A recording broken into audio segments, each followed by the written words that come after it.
Hello दोस्तों, good evening. कैसे हैं? मैं दीपक शर्मा अपने ऑनलाइन चैनल पे आपका बहुत बहुत स्वागत करता हूं। आज केमिकल काइनेटिक्स में हम आपका रेट लॉ से आगे पढ़ने वाले हैं। लास्ट लेक्चर में हमने क्या पढ़ा था? रेट लॉ पढ़ा था, उसके साथ रेट कांस्टेंट या स्पेसिफिक रेट ऑफ रिएक्शन भी पढ़ लिया था और उसके कैरेक्टरिस्टिक पढ़ लिए थे। अब अपन डिस्कस करने वाले हैं ऑर्डर ऑफ रिएक्शन यानी अभिक्रिया की कोटि। अगली हेडिंग आती है अभिक्रिया की कोटि। क्या होती है अभिक्रिया की कोटि? तो क्या होता है, जो दर नियम आता है या रेट लॉ आता है, उसमें अभिकारक के सांद्रण की जो घातांक होती है उन सबका योग क्या कहलाता है? अभिक्रिया की कोटि कहलाता है। तो किसी रासायनिक अभिक्रिया के लिए, किसी रासायनिक अभिक्रिया के लिए, अभिक्रिया के लिए दर नियम में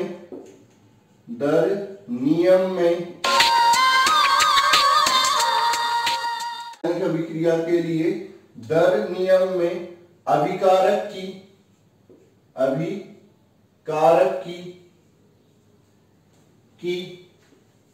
घातांक के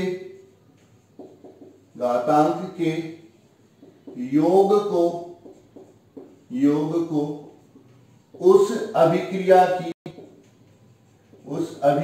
की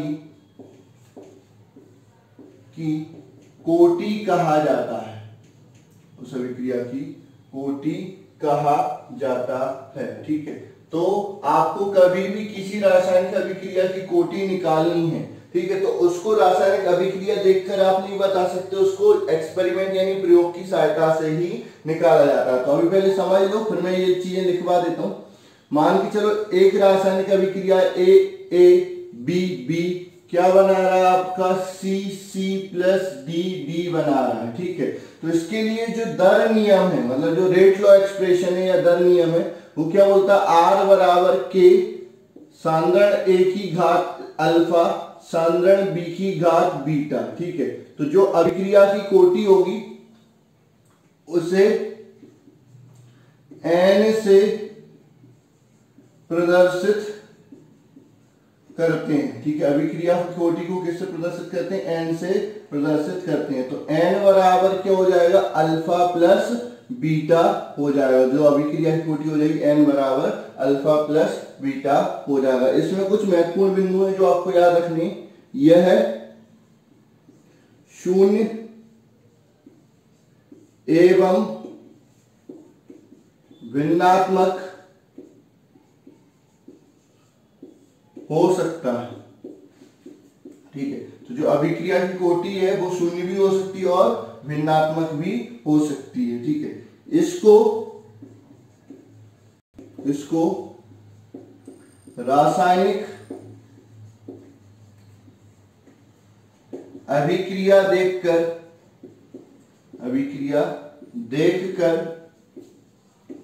नहीं बताया जा सकता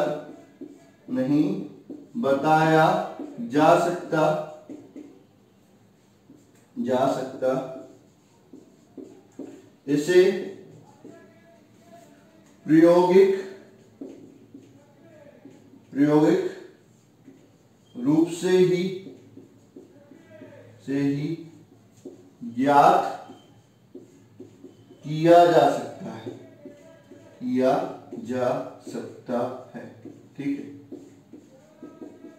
तो ये हो गई आपकी क्या? अभिक्रिया की कोटि हो गई। ठीक है, अब अपन निकालते हैं किसी अभिक्रिया के लिए दर नियतांक का मात्रक।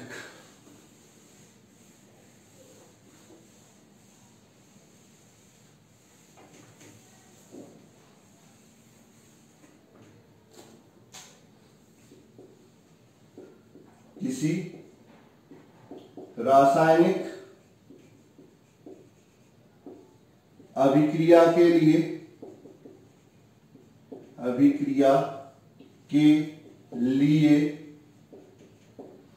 दर नियतांक का मात्रक। ठीक, तो आपको पता है अभिक्रिया ए ए प्लस बी बी क्या बना रहा है, सी सी प्लस डी डी बना रहा है। ठीक है, दर नियम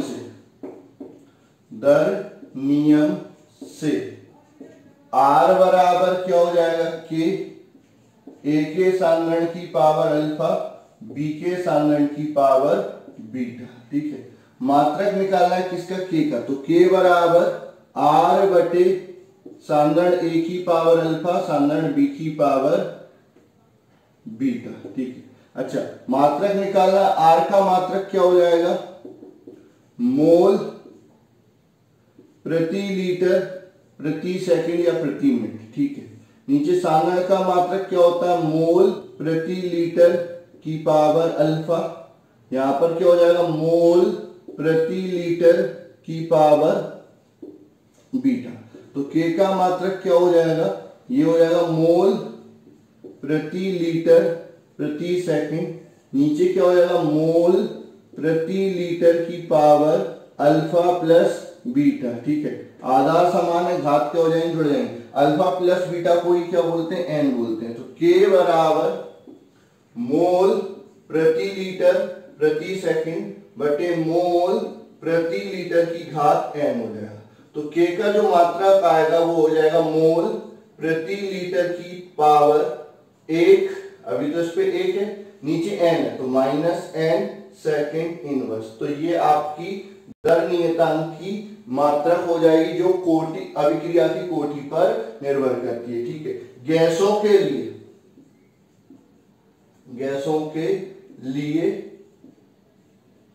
ठीक है, तो गैसों के लिए अपन जनरली क्या होते हैं, दाब के रूप में लिखते हैं, तो मोल प्रति लीटर की जगह अपन क्या लिखते हैं, एटीएम लिख देते हैं। तो के बराबर क्या हो जाएगा, एटीएम की power 1 minus n second inverse या मिनट इनवर्स। ठीक है, यहां पर एन क्या है, आपकी अभिक्रिया की कोटि। ठीक है, तो आप क्या कर सकते हैं, देखो बेटा दो चीजें होंगी आपको, या तो आपको कोटि दे देंगे और दर नियतांक का मात्रक पूछ लेंगे, या फिर दर नियतांक का मात्रक दे देंगे, दर नियतांक दे देंगे तो उसके साथ उसका मात्रक भी लिखा होगा, तो आपसे कोटि पूछ लेंगे। तो मैं एक टेबल बना देता हूं जिसमें आपको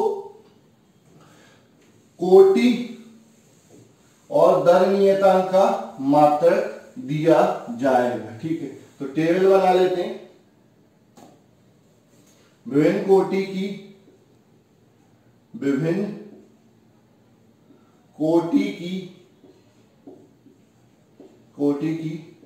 रासायनिक अभिक्रियाओं के लिए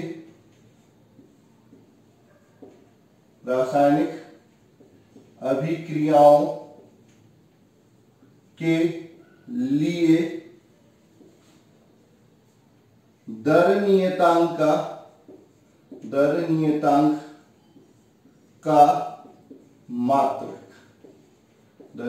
का मात्रक। ठीक है, तो ये आपकी टेबल बन जाएगी। यहां पर क्या आ जाएगा, अभिक्रिया की कोटि,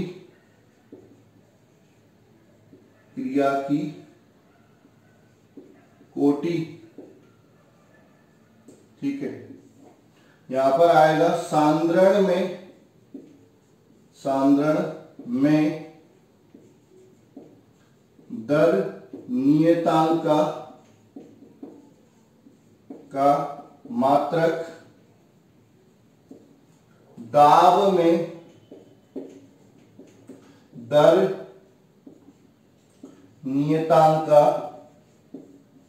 मात्रक। ठीक है, हम दर नियतांक का मात्रक निकाल रहे हैं सांद्रण के पद में और दाब के पद में। अभिक्रिया की कोटि कितनी हो जाएगी, शून्य, तो एन की जगह शून्य रख दो, तो ये क्या हो जाएगा, के का मात्रक हो जाएगा मोल प्रति लीटर प्रति सेकंड या एटीएम प्रति सेकंड। ये आपकी शून्य कोटि की अभिक्रिया के लिए मात्रक हो जाती है, या फिर दर नियतांक का मात्रक ये दिया हो तो कोटि क्या हो जाएगी, शून्य हो जाएगी, या फिर इससे निकाल लेंगे, कोई दिक्कत वाली बात नहीं। n बराबर 1 रखते हैं प्रथम कोटि की अभिक्रिया के लिए, तो ये 1 माइनस 1 क्या हो जाएगा, 0, मतलब इसकी घात क्या हो गई 0, तो ये तो खत्म हो गया, ये तो सेकंड इनवर्स या मिनट इनवर्स हो जाएगा। यहां पर भी सेकंड इनवर्स और मिनट इनवर्स। जब दर नियतांक का मात्रक सेकंड इनवर्स या मिनट इनवर्स दिया हो तो कोटि कितनी हो जाएगी? 1 हो जाएगी। n बराबर 2 दिया तो 1 माइनस 2 क्या हो जाएगा? -1। तो इसकी घात पलट जाएंगी, यानी mole inverse litre second inverse. यहां पर हो जाएगा ATM inverse second inverse. n बराबर 3 के लिए बात करें तो मोल की power -2 L2 second inverse, ATM की पावर -2 सेकंड इनवर्स। मतलब जो मोल प्रति लीटर, इसकी जो घात होगी मोल प्रति लीटर की घात, उसको 1 माइनस n से इक्वेट कर दोगे तो आपको क्या मिल जाएगी? कोटि मिल जाएगी। अगर दर मतलब मात्रक से आपको कोटि निकालनी है या कोटि से मात्रक निकालना है तो ये आपके संबंध हो जाते हैं। ठीक है, इसके बाद हम बात कर लेते हैं आपका अंतर। किसमें? रासायनिक अभिक्रिया दर और दर नियतांक में अंतर। ठीक है, तो अगली हेडिंग लिखेंगे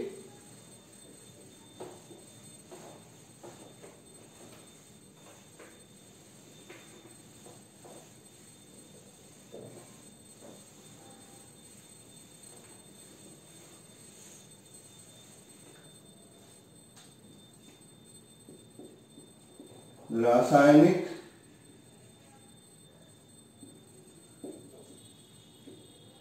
अभिक्रिया दर और दर नियतांक में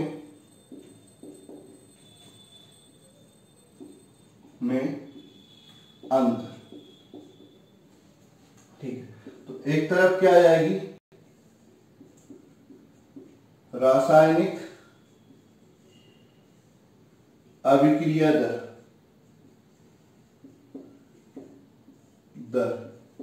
एक तरफ क्या आ जाएगा? दर नियतांक या विशिष्ट रासायनिक अभिक्रिया दर। ठीक है, पहला आएगा किसी रासायनिक अभिक्रिया में, किसी रासायनिक अभिक्रिया में, किसी रासायनिक अभिक्रिया में अभिकारक या उत्पाद के सांद्रण में परिवर्तन की दर को रासायनिक अभिक्रिया दर कहते हैं। रासायनिक अभिक्रिया दर कहते हैं। ठीक है, यहां पर आएगा यह एक समानुपातिक नियतांक है, एक समानुपातिक नियतांक है जिसका मान रासायनिक दर के बराबर होता है, रासायनिक दर के बराबर होता है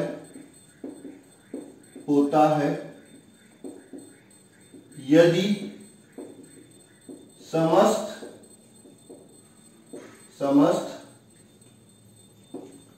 अभिकारक का सांद्रण इकाई,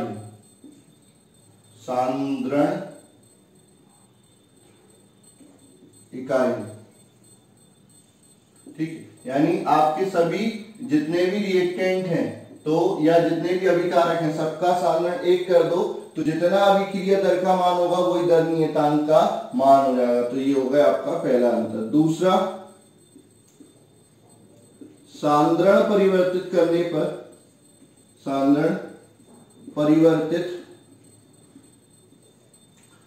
पर इसका मान बदल जाता है। ठीक है, मतलब ये अभिकारक के साधारण पर निर्भर करती है। ठीक है, इसका मान अभिकारक के सांद्रण पर निर्भर नहीं करता। ठीक है, इसका जो मान होगा वो अभिकारक के सांद्रण पर निर्भर नहीं करता। ठीक है, तीसरा लिखेंगे, अभिक्रिया बढ़ने पर दर का मान कम होता जाता है। मतलब जैसे जैसे रासायनिक अभिक्रिया दर आगे बढ़ेगी तो इनिशियली प्रारंभ में अभिकारक का साधारण क्या होता है, बहुत ज्यादा होता है, तो रासायनिक अभिक्रिया दर भी बहुत ज्यादा होती है। लेकिन धीरे धीरे क्या होता है, साधारण कम होता जाता है, तो अभिक्रिया दर का मान भी क्या होता जाता है, कम होता जाता है। ठीक है, दर नियतांक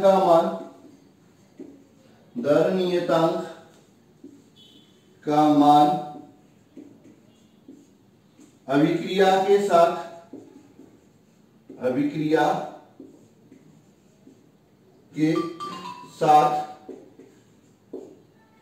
आगे बढ़ने पर, या अभिक्रिया के आगे बढ़ने पर, ऐसा लिखना, साथ में लिखना, अभिक्रिया के आगे बढ़ने पर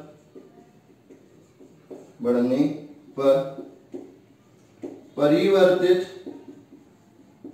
नहीं होता। ठीक है, तो रिएक्शन मतलब थ्रू आउट द रिएक्शन, पूरी अभिक्रिया के दौरान इसका मान क्या रहेगा, नियत रहेगा, जबकि ये पहले ज्यादा रहेगा फिर धीरे धीरे क्या होने लगेगा, कम होने लगेगा। चौथा आता है, इसका मात्रक मोल प्रति लीटर प्रति सेकंड है। चौथा आएगा, इसका मात्रक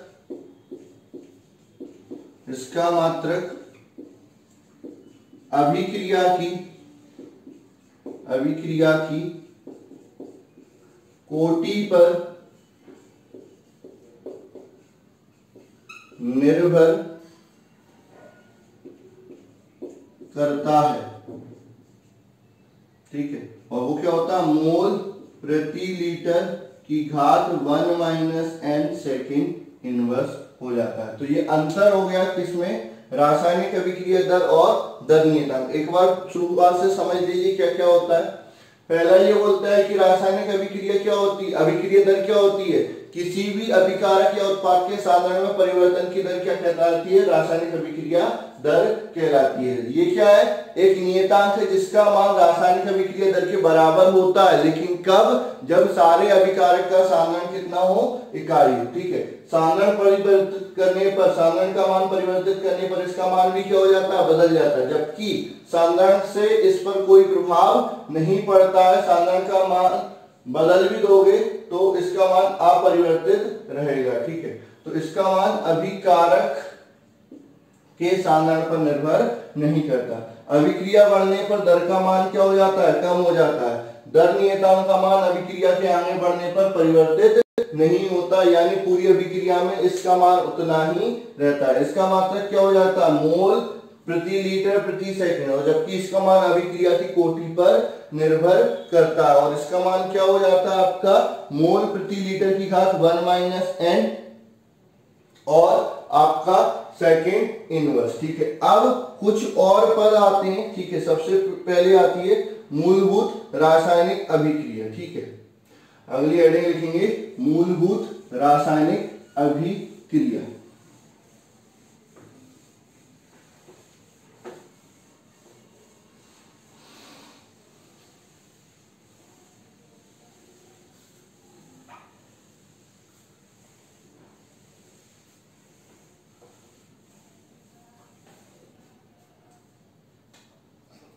अब ये हेडिंग लिखेंगे मूलभूत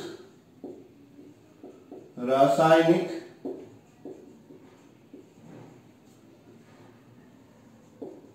अभिक्रिया। मूलभूत क्रियाएं, वे रासायनिक क्रियाएं, वे रासायनिक क्रियाएं जो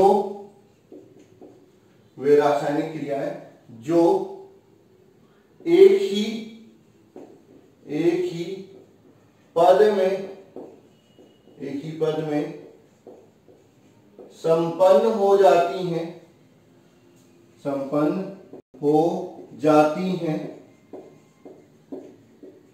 उन्हें मूलभूत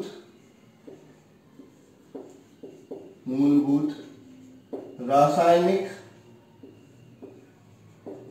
अभिक्रिया कहा जाता है।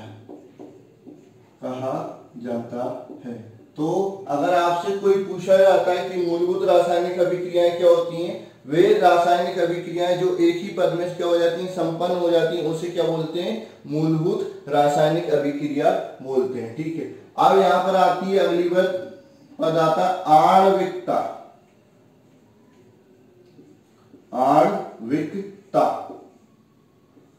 ठीक है, आणविकता क्या होती है? ठीक है, तो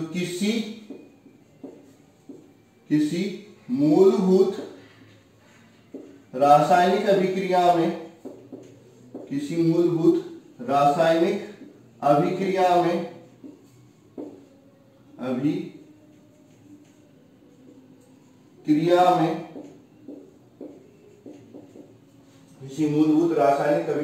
में अभिकारक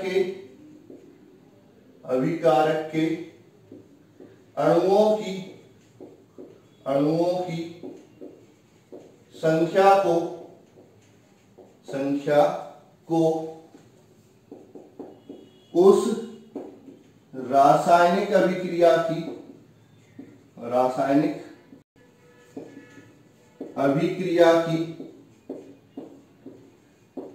आणविकता कहते हैं।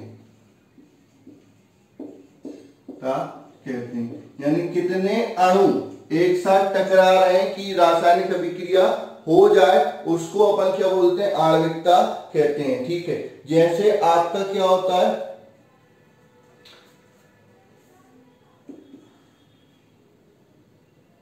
O2F2 का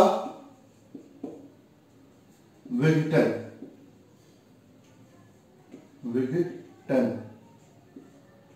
ठीक है, तो O2F2 विघटित होके क्या बनाता है, O2 प्लस F2 बनाता है। यह एक आणविक अभिक्रिया है। ठीक है, तो मतलब इसमें कितने अभिकारक हैं, अभिकारक के कितने अणु हैं, एक ही अणु है, तो इसको एक आणविक अभिक्रिया बोलते हैं। वहीं पर अगर अपन बात करते हैं HI का विघटन, ठीक है, तो क्या हो जाएगा, ट्वाइस ऑफ HI, ये क्या हो जाएगा, H2 प्लस I2 बना लेगा। यह द्वि आणविक रासायनिक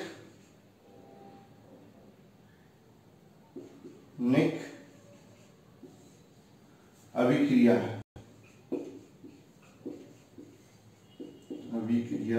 है।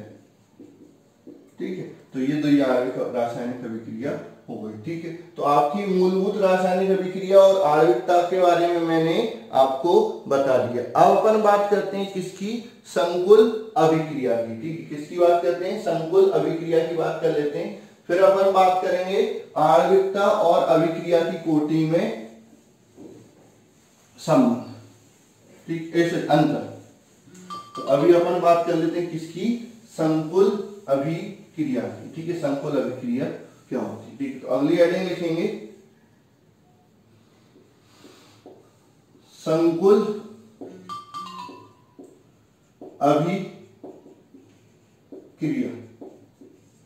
संकुल अभिक्रिया, ठीक है, तो ये क्या होती है, ऐसी रासायनिक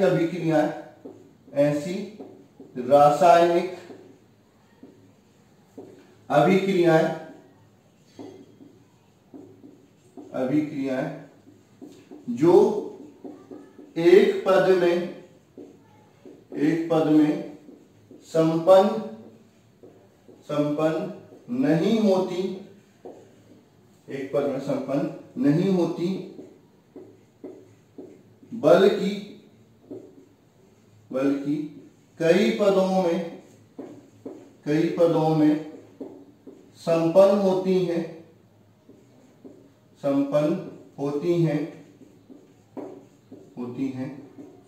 उन्हें संकुल अभिक्रिया कहा जाता है। ठीक है, कहा जाता है। ठीक, अब संकुल रासायनिक अभिक्रिया क्या हो गई? वे सारी रासायनिक अभिक्रिया जो एक पद में संपन्न न होकर कई पदों में संपन्न होती है, उन्हें संकुल रासायनिक अभिक्रिया कहते हैं। ठीक है, एवं जब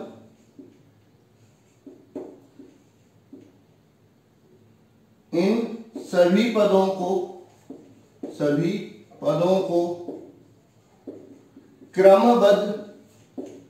क्रमबद्ध लिखा जाता है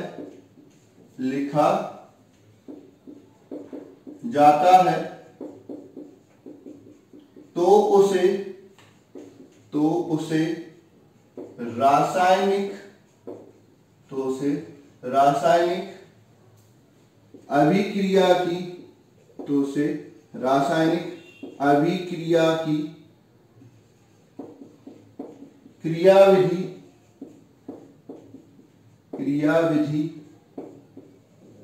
कहते हैं। ठीक है, तो क्रियाविधि क्या होता है? जैसे कोई रासायनिक अभिक्रिया एक पद में ना होकर कई पदों में हो रही, तो अगर अपन वो सारे पद लिख देते हैं तो उसे क्या बोलते हैं? रासायनिक अभिक्रिया की क्रियाविधि कहते हैं। जैसे उदाहरण के लिए नाइट्रोजन पेंटाऑक्साइड का विघटन,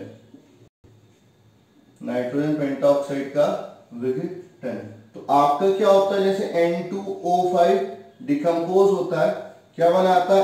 NO2 बनाता है प्लस NO3 बनाता है, ये पहला पद। ठीक है, फिर आपका ये जो NO3 होता है वो वापस से कंबाइन हो जाता है किससे?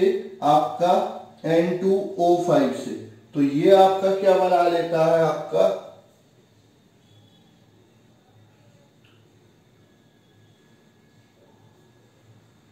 थ्राइस ऑफ NO2 बना लेता है प्लस O2 निकाल लेता है, ये दूसरा पद हो गया।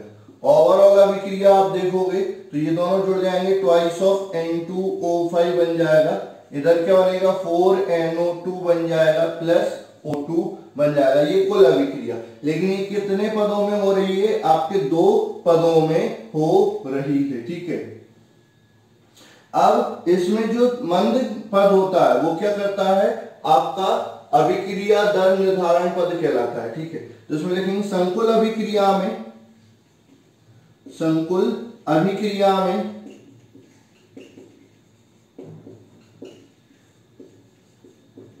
मंद पद अभिक्रिया दर का निर्णायक